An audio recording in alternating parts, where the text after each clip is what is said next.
در پایتخت قزاقستان خدمات امنیتی اعتراضی دسته‌جمعی 30 ساکن شهر استانه را که با طلب جبران مناسب در مقابل زمینشان جمع شده بودند پراکنده کردند.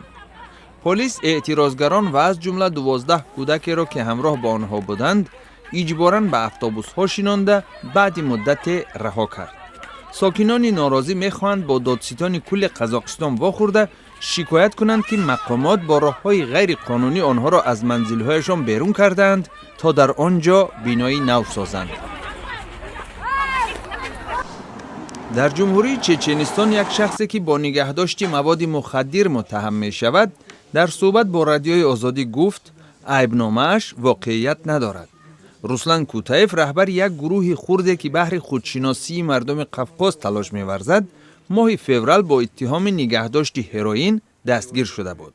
قبل از آن کوتایف رهبر چچنستان رمزان قادیروف را تنقید کرد زیرا او برپا نمودن مراسم یادبود اخراج و یا به اصطلاح دپارتاسیای چچن‌ها در سالهای جنگ دوم جهانی را منع نموده است. در مولداوا پیشوایان اتفاق کسبه از تقاضای 50% بالا بردن معاش معلمان پشتیبانی کردند. سروزیر مولداوا لوریا لانچا با جمع آمدگان ملاقات نموده درخواست کرد که برای آموزش و دریافت راه حل مشکلی به او وقت بیشتر دهند.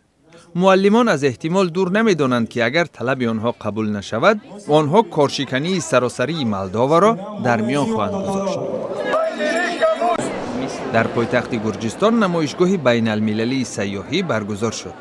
تقریباً 100 سازمان و شرکت از کشور میزبان گرجستان، ارمنستان، ترکیه، تایلند، امارات متحده عرب، اوکراین، شویتزاریا و جمهوری چک در این نمایشگاه حضور دارند.